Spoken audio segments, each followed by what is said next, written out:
જય સ્વામિનારાયણ વિદ્યાર્થી મિત્રો. તો આગળ આપણે ગલન ગુપ્ત ઉષ્મા અને ગલન બિંદુ વિશેની વાત કરેલી હતી અને ગલન પ્રક્રિયા વિશે પણ વાત કરેલી હતી, જેના અંદર બરફ જે છે તેનું આપણે ગલન કરેલું હતું અને પાણી જે છે એમાં રૂપાંતર કરેલું હતું. બરાબર છે. તો એમાં હવે આપણે એ જ આગળ જોવાના છે કે હવે આ પાણી બની ગયું. બરાબર છે. હવે અહીંયા આપણે બન્સન બર્નર મૂકી દઈએ. બરાબર.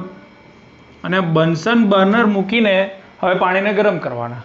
તો પાણીને ગરમી આપતા એક સમય એવો આવશે કે પાણી જે છે એ શું કરવાનું, વરાળમાં રૂપાંતર થવા લાગશે. બરાબર. એટલે કે પાણી, તમે કહેશો કે પાણી ઉકળવા લાગશે. બરાબર. હવે આપણે કહી શકીએ કે આ પાણી જે છે એને આપણે એક જાતની ઉષ્મા આપતા છે. બરાબર છે. એટલે કે ગરમી આપતા છે, એટલે કે ઉર્જા આપતા છે. બરાબર. અને એ ઉર્જા જે છે એ પાણીના કણો, બરાબર છે, મેં આગળ તમને સમજાવેલું, ઘન પ્રવાહ અને વાયુમાં પાણીના કણો વચ્ચે થોડી જગ્યા હોય, પરંતુ એ ઉર્જા લઈને હવે એમની ઉર્જા વધી જવાની. અને એ ઉર્જા વધી જવાની એટલે એમની જે ગતિ ઉર્જા છે, કણોના અંદર ગતિ ઉર્જા હોય, તે ગતિ ઉર્જા એટલી બધી વધી જવાની કે પછી હવે એ ભાગવાની વાત કરશે. બરાબર. એટલે કે અવસ્થા શું થવાની, બદલાવાની. અને અવસ્થા બદલાશે એટલે કે પાણી શેમાં રૂપાંતર થવાનું, વાયુમાં. બરાબર છે. તો આપણે કહી શકીએ કે આ પ્રક્રિયા જે છે એ બાષ્પીભવનની પ્રક્રિયા કહી શકાય. બાષ્પીભવનની ક્રિયા. બરાબર છે. તો લખવું હોય તો આપણે શું લખી શકીએ, જે પ્રક્રિયા દરમિયાન પ્રવાહી અવસ્થાનું વાયુ અવસ્થામાં રૂપાંતરણ થાય છે તેને બાષ્પીભવનની પ્રક્રિયા કહે છે. ઓકે. તો આ તો આપણે બાષ્પીભવનની પ્રક્રિયા જોઈ. બરાબર. પણ થોડોક સમય પછી, એટલે કે બાષ્પીભવન થતું જ છે, પણ પછી ઉપર અંદરથી પરપોટા નીકળવા લાગે. બરાબર. એટલે કે આપણે કહી શકીએ કે કોઈ તાપમાન હશે, કોઈ તાપમાન એક આવ્યું હશે, બરાબર, જેમાં પરપોટા નીકળે એટલે કે ઉત્કલન થાય. બરાબર છે. તો એવું માનો કે પાણી વિશે તો તમને ખબર જ છે કે પાણીનું ઉત્કલન બિંદુ, ઉત્કલન કેટલું હશે, અહીંયા માનો કે આપણે 100°, એટલે કે 100 ડિગ્રી સેલ્સિયસ છે. બરાબર. તો એના પરથી આપણે એ તાપમાનને આપણે ગલનનું તાપમાન વિશે બતાવ્યું તો ગલન બિંદુ કીધેલું. તો હવે ઉત્કલનનું છે તો બિંદુ શું કહેશું, ઉત્કલન બિંદુ કહેશું. તો અહીંયા આપણે ઉત્કલન બિંદુની વ્યાખ્યા લખીએ. ઉત્કલન બિંદુ એટલે કે હવે તાપમાન વિશે લખવાનું ને, તો અહીંયા લખી દઈએ આપણે, જે તાપમાને પ્રવાહી અવસ્થામાંથી વાયુ અવસ્થામાં રૂપાંતરણ થાય છે તેને તે દ્રવ્યનું ઉત્કલન બિંદુ કહે છે. બરાબર. તો હવે આ પણ ઉત્કલન બિંદુની વ્યાખ્યા થઈ ગઈ. કે અને આ બાષ્પીભવનની ક્રિયા એટલે હવે ઘણા બધાને એ ખ્યાલ નહીં હશે, પણ બાષ્પીભવનની જે ક્રિયા છે, બરાબર છે, અને ઉત્કલનની ક્રિયા એટલે કે ઉકળવાની ક્રિયા, એમાં થોડો ફેર છે. હવે તમે કહેશો કે સર આ કેવી રીતે? તો નોર્મલી વસ્તુ છે કે તમને ખબર છે કે 100 ડિગ્રી સેલ્સિયસ એટલે કે આ 100 ડિગ્રી સેલ્સિયસ ઉપર પાણી જે છે એ વરાળમાં રૂપાંતરિત તો થાય. હા, બરાબર છે, એનું ઉત્કલન બિંદુ છે. પરંતુ તમે એ વસ્તુ વિચારો કે કપડાં આપણે નાખી દઈએ. બરાબર છે. કપડાં આપણે ક્યાં નાખી દઈએ, આપણે ધોઈ નાખ્યા ને કપડાં આપણે બહાર નાખી દીધા સુકાવવા માટે. બરાબર. તો આ છતાં પણ હવે બહારના વાતાવરણમાં તાપમાન જે છે કંઈ 100 ડિગ્રીની હશે. બરાબર. એ માનો કે નોર્મલી આપણું 25 ડિગ્રીથી 28 ડિગ્રી સેલ્સિયસ હશે. બરાબર. તો 25 ડિગ્રીથી 28 ડિગ્રી સેલ્સિયસના વચ્ચે પણ જે તાપમાન હશે વાતાવરણમાં, તો છતાં પણ કપડાં તો સુકાય જ છે ને. બરાબર. એના કારણે એ બાષ્પીભવનની ક્રિયાના કારણે જે છે એ કપડાં સુકાય છે. ખ્યાલ આવ્યો? સમજ પડી? એટલે કે પાણીના અણુઓ જે છે ક્યાં જતી રહી, વરાળમાં રૂપાંતર થઈ એટલે હવામાં રૂપાંતરિત થઈ. બરાબર છે. એટલે થોડો ફરક છે.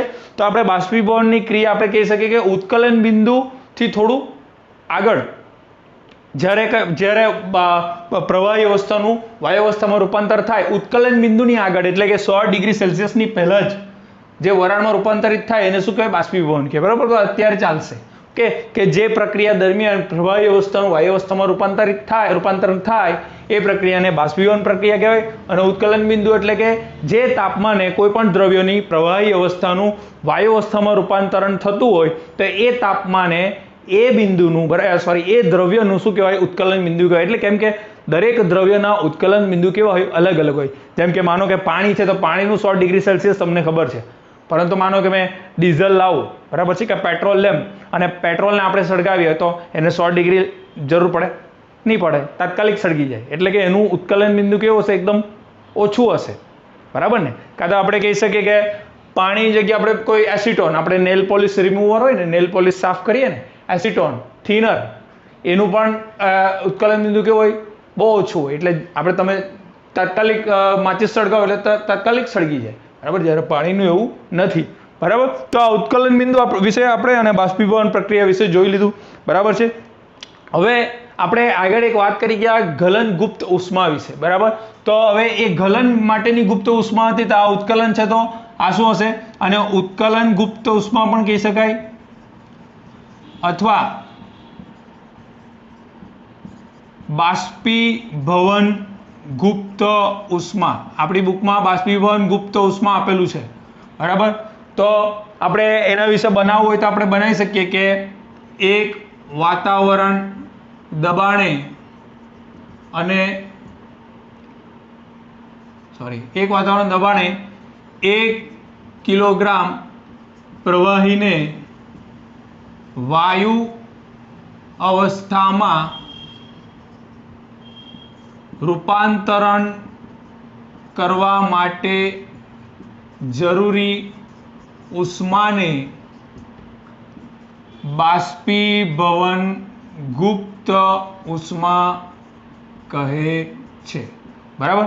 બાષ્પીભવન ગુપ્ત ઉષ્મા. હવે આ બધી ગુપ્ત ઉષ્મા જે છે એને નામ કેવી રીતે આપવામાં આવે? તો ગલન માટેની ગલન ગુપ્ત ઉષ્મા અને બાષ્પીભવન માટેની બાષ્પીભવન ગુપ્ત ઉષ્મા. એ એવી ઉષ્મા હોય કે જેના કારણે કણો જે છે એની ઉર્જા કેવી વધારે હોય. હવે માન કે પાણી છે તો પાણીના અંદર જે કણો હશે એના અંદર જે ઉર્જા હશે એના કરતાં જે વરાળમાં જે પાણી વરાળ બની ગઈ એના કણોમાં જે ઉર્જા હશે એ કેવી હશે? વધારે હશે. વધારે હોય તો જ અવસ્થા બદલાઈ ગઈ ને.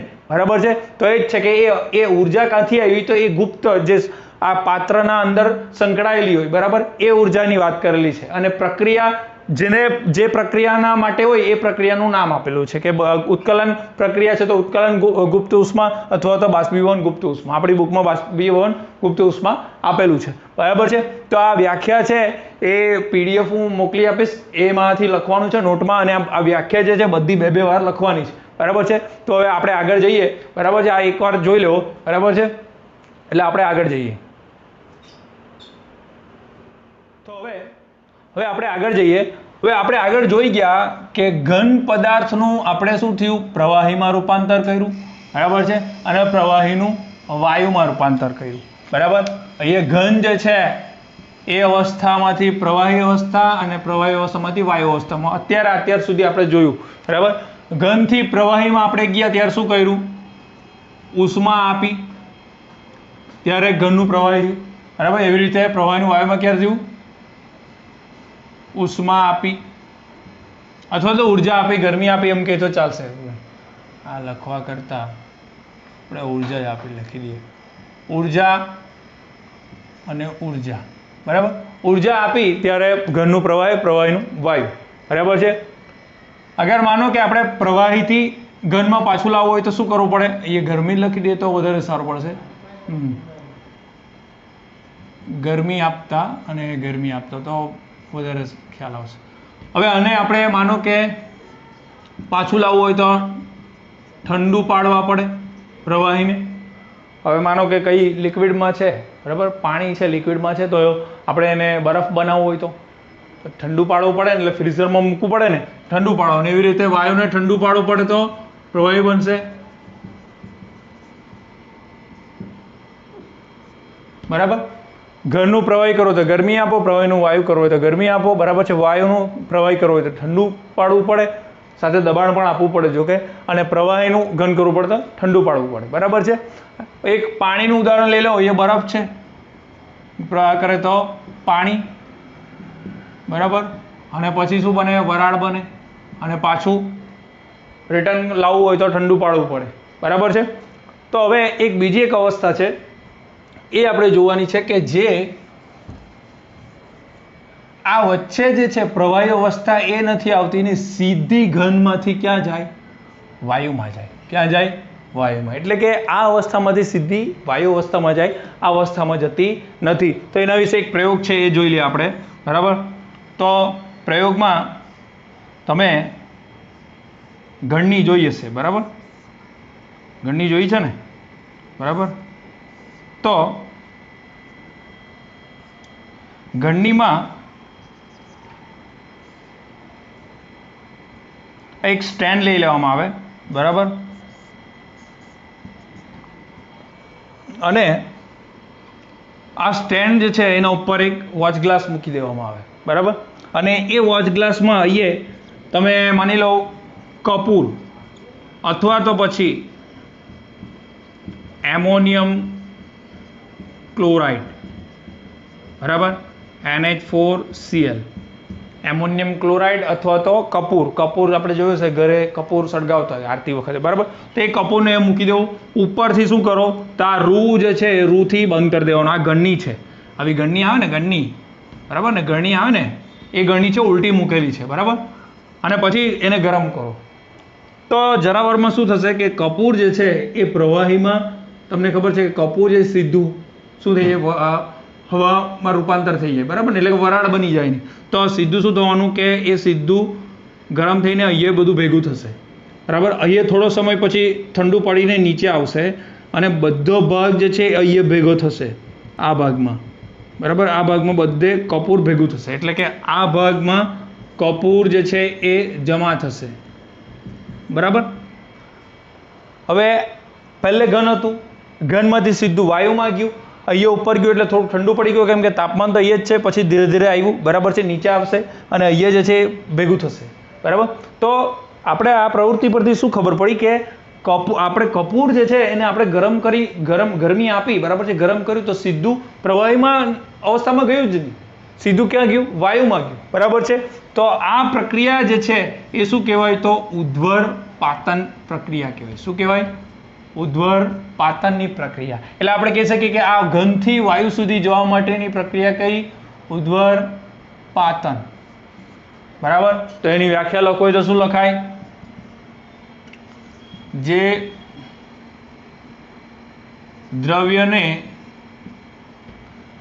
ગરમી આપતા પ્રવાહી અવસ્થામાં રૂપાંતરણ થયા વગર ઘન અવસ્થામાંથી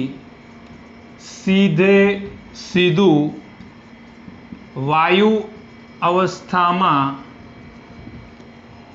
રૂપાંતરણ થાય છે અને ઠંડુ પાડતા સીધું ઘન અવસ્થામાં ફરી પાછું રૂપાંતરણ થાય છે. આ પ્રક્રિયાને ઉદ્ધ્વરપાતન કહે છે, બરાબર. હવે આ જે વ્યાખ્યા લખી, બરાબર, આ જે વ્યાખ્યા લખી, બરાબર, તો એમાં મેં શું કીધું, તો ઉદ્ધ્વરપાતનની ક્રિયા છે તો દ્રવ્યને, હવે માનો લો કે આ એક દ્રવ્ય છે, દ્રવ્ય દરેક વસ્તુ છે, હું પણ દ્રવ્ય છું, બધા જ દ્રવ્ય છે, બરાબર. તો દ્રવ્ય જે છે, બરાબર, એને ગરમી આપી, એટલે કે આને આપણે શું આપી, ગરમી આપી, બરાબર છે. પ્રવાહી અવસ્થામાં રૂપાંતરણ થયા વગર, એટલે કે આ કપૂર જે છે એ ઘન અવસ્થામાં હતું, હવે આપણે ગરમી તો આપીએ પણ પ્રવાહી અવસ્થામાં રૂપાંતરિત થયું જ નથી, બરાબર.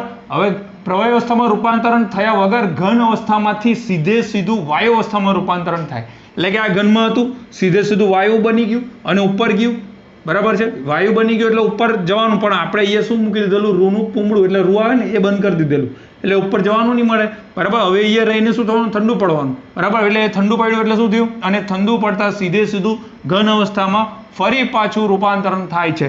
એટલે કે આ વાયુ અવસ્થામાંથી સીધું ધીરે ધીરે ઠંડુ પડીને અહીંયા ઘન અવસ્થામાં પાછું શું થઈ ગયું, હા, સીધું ઘન અવસ્થામાં પાછું રૂપાંતરિત થઈ ગયું. બરાબર, તો આ પ્રક્રિયા જે છે એ શું કહેવાય, ઉદ્ધ્વપાતનની પ્રક્રિયા કહેવાય. એટલે કે ઘનમાંથી વાયુ પ્રવાહી અવસ્થામાં રૂપાંતરણ થયા વગર સીધું ઘનમાંથી વાયુ અવસ્થામાં રૂપાંતરણ થાય અને ઠંડુ પાડતા, એટલે કે આપણે અહીંયા બતાવવું હોય તો આ સીધું અને ઠંડુ પાડતા શું થવાનું, વાયુ અવસ્થામાંથી ઘન અવસ્થામાં રૂપાંતરણ થાય. બરાબર છે, તો એ પ્રક્રિયા શું કહેવાય, ઉદ્ધ્વપાતનની પ્રક્રિયા કહેવાય. શું કહેવાય, ઉદ્ધ્વપાતનની પ્રક્રિયા. બરાબર છે, ક્લિયર થઈ ગયું? ઓકે, તો આજે આપણે શું જોયું, એક તો બાષ્પીભવન ગુપ્ત ઉષ્મા જોઈ, બાષ્પીભવન જોયું, ઉત્કલન બિંદુ જોયું, અને આ ઉદ્ધ્વપાતન વિશે જોયું. બરાબર છે, આગળ આપણે બીજા ટોપિક વિશે વાત કરીશું. મને આશા છે કે તમને આના વિશે બરાબર સમજ પડી હશે. આના રિલેશનમાં કોઈ પણ પ્રશ્ન હોય તો તમે મને પૂછી શકો છો. જય સ્વામિનારાયણ. જય સ્વામિનારાયણ વિદ્યાર્થી મિત્રો, આગળના લેક્ચરમાં મેં તમને સમજાવ્યું હતું કે પાણી જે છે એનું બરફનું ગલનબિંદુ જે છે 0 ડિગ્રી સેલ્સિયસ છે અને પાણીનું ઉત્કલન બિંદુ 100 ડિગ્રી સેલ્સિયસ છે. બરાબર, તો એસઆઈ એકમ જે છે એ તાપમાનનો કયો છે, કેલ્વિન છે. બરાબર, કેલ્વિન, અને આપણે ગુજરાતીમાં લખી શકીએ કેલ્વિન. બરાબર, તો ડિગ્રી સેલ્સિયસ અને કેલ્વિન વચ્ચે ફરક શું છે, તો મેં તમને વાત કરેલી કે બરફનું ગલનબિંદુ 0 ડિગ્રી સેલ્સિયસ છે. બરાબર, તો એને કેલ્વિનમાં ફેરવવું હોય તો શું કરવા પડે, આપણે 273 જે છે એમાં ઉમેરવા પડે. બરાબર, તો તમને વાત કરેલી કે 0 ડિગ્રી સેલ્સિયસ એટલે શું કહેવાય, 273 કેલ્વિન આપણે કહી શકીએ. એમ તો જોવા જાય તો 273.16 છે. બરાબર, પણ આપણે સરળતા ખાતર 273 જ લેતા હોય છે. બરાબર, તો ડિગ્રી સેલ્સિયસ તમે જ્યારે પણ લખો, માનો કે 100 ડિગ્રી સેલ્સિયસ, તો એ અંશ લખવાનું હોય છે, જ્યારે કેલ્વિનમાં અંશ લખવાનો હોતો નથી. બરાબર છે, ફેરનહીટમાં પણ તમે એમ ફેરનહીટ લખી શકો. બરાબર, એક બીજો એકમ છે તાપમાનનો ફેરનહીટ, પણ અત્યારે આપણે જોવાનો નથી. આપણે અત્યારે સેલ્સિયસ ટુ કેલ્વિન એનો જે સમીકરણ છે એ જોવાનું છે, અને એ પ્રમાણે આ દાખલા જે છે એ ગણવાના છે. બરાબર, તો હવે આપણે પહેલા જે દાખલા જે છે એ બે પ્રકારના છે, જોઈ લો. એક છે સેલ્સિયસ ટુ કેલ્વિન, એટલે કે સેલ્સિયસમાં તમને આપેલું, તમારે કેલ્વિનમાં શોધવાનું હોય, અને બીજું છે કેલ્વિન ટુ સેલ્સિયસ, એટલે કે કેલ્વિનમાં આપેલું અને સેલ્સિયસમાં શોધવાનું હોય. તો એના વિશે તમારે બંને ઇક્વેશન યાદ નથી રાખવાના, તમારે સમીકરણ એક જ યાદ રાખવાનું છે કે તમારે જો સેલ્સિયસ, માનો કે કેલ્વિનમાં શોધવાનું હોય તો સેલ્સિયસ જે આપેલો હોય એમાં તમારે શું ઉમેરવાનું, 273. આ જ સમીકરણ યાદ રાખવાનું. બરાબર, આ સમીકરણ તમારે યાદ રાખવાનું, આ ઇમ્પોર્ટન્ટ છે. બરાબર, કેલ્વિનમાં તમારે શોધવાનું હોય ત્યારે સેલ્સિયસમાં આપેલું હોય તેમાં 273 ઉમેરી દેવાનું. બરાબર, તો અહીંયા આપણને આપેલું છે, જો અહીંયા આપણને આપેલું છે 25. તો પહેલો દાખલો છે, આપણે જોઈ લઈએ. 25 ડિગ્રી સેલ્સિયસ આપેલું છે, તો કેલ્વિનમાં ફેરવશું તો આ સમીકરણ મૂકી દો. 25 સેલ્સિયસની જગ્યાએ 25 સેલ્સિયસ વત્તા 273. બરાબર છે, તો કેટલા થશે, 8, કેટલા થયા, 298. બરાબર છે, તો અહીં આપણે લખી દઈએ 298. બરાબર, આગળ જઈએ. હવે દાખલો નંબર 2, 30 ડિગ્રી સેલ્સિયસ છે, તો કેલ્વિનમાં કેટલા થશે, તો કેલ્વિનનું જે સમીકરણ છે સીધું મૂકી દો. બરાબર, ડિગ્રી સેલ્સિયસની જગ્યાએ કેટલા છે, 30 મૂકી દો. બરાબર, 273. બરાબર, કેલ્વિન કેટલા થશે, જો 303 કેલ્વિન. બરાબર, કેટલા થયા, 303 કેલ્વિન. બરાબર, તો એ જવાબ આવશે 303 કેલ્વિન. બરાબર, એક ત્રીજો કરીએ, નંબર 3, 251 ડિગ્રી સેલ્સિયસ છે. બરાબર, અહીં આપણે લખી દઈએ, કેલ્વિન શોધવાનું છે ને, તો એના માટે કેલ્વિન તાપમાન શોધવાનું છે, તો જે સમીકરણ છે એ મૂકી દો. ડિગ્રી સેલ્સિયસની જગ્યાએ 251 છે ને, તો 251 મૂકી દો વત્તા 273. બરાબર, જવાબ શું આવશે, 4. 524 કેલ્વિન આવશે. કેટલા આવશે? 524 કેલ્વિન. બરાબર? Okay, clear? તો હવે આ 3 જે છે એ તો તમને મેં બતાવ્યા. બરાબર? બાકીના 2 જે છે એ તમારે કરવાના છે. બરાબર? હવે આપણે આ જોઈએ, કેલ્વિન ટુ સેલ્સિયસ. તો પહેલે સમીકરણ આપણે આ જોયું કે કેલ્વિન અગર શોધવું હોય તો બરાબર સેલ્સિયસ વત્તા 273 કરવું પડે. તો સામાન્ય આપણે અને તમને કહું ને તો આ સેલ્સિયસ જે છે એને અહીંયા જ રાખો. આ 273 જે છે એને આ બાજુ લઈ આવો. બરાબર છે? ગણિતનો નિયમ છે કે આ વત્તા છે તો આ શું થઈ જશે? ઓછા. બરાબર? એટલે કેલ્વિન ઓછા 273 બરાબર સેલ્સિયસ. સેલ્સિયસ અહીંયાનું અહીંયા જ છે, કેલ્વિન અહીંયાનું અહીંયા જ છે. ખાલી 273 ને આ બાજુ મૂકી દીધું તો શું થઈ જવાનું? કેલ્વિન. હવે આ વત્તા હતા, આ ડાબી બાજુ જે ચિહ્ન હોય ને એ આ સંખ્યાનું ચિહ્ન કહેવાય. તો આ એ બી વત્તા છે, એ બી વત્તા છે, આ બી વત્તા છે, તો આ બાજુ આવી જશે તો શું થઈ જશે? ઓછા થઈ જશે. બરાબર? તો આ જે છે એ તમારું નવું સમીકરણ બની ગયું ડિગ્રી સેલ્સિયસ જે છે એને શોધવા માટે, અગર જો કેલ્વિન આપેલું હોય તો. હવે તમે જો અહીંયા મેં એ સમીકરણ મૂકી દઉં. બરાબર? કેલ્વિન માઇનસ 200, એમાં ડાયરેક્ટ લખી દે ડિગ્રી સેલ્સિયસ માઇનસ 273. બરાબર? તો ડિગ્રી સેલ્સિયસ આપણે શોધવાનું છે. એ આપેલું કેટલું છે? 373 કેલ્વિન. તો 273. બરાબર? જો કેટલા થશે? 27 30. બરાબર છે? 30 ડિગ્રી સેલ્સિયસ થશે. બરાબર? તો અહીંયા આપણે લખી દઈએ 30 ડિગ્રી સેલ્સિયસ. અહીંયા ડિગ્રી આપેલું જ છે એટલે 30 ડિગ્રી લખશે તો ચાલશે. બરાબર? એક બીજું કરી જોઈએ આપણે. ઓકે, 450 કેલ્વિન આપેલું છે. બરાબર? તો કેલ્વિનની જગ્યાએ 450 મૂકી દઈએ. 450 માઇનસ 273. બરાબર છે? તો કેટલા થશે? 7. 14 માંથી 173 છે. બરાબર ને?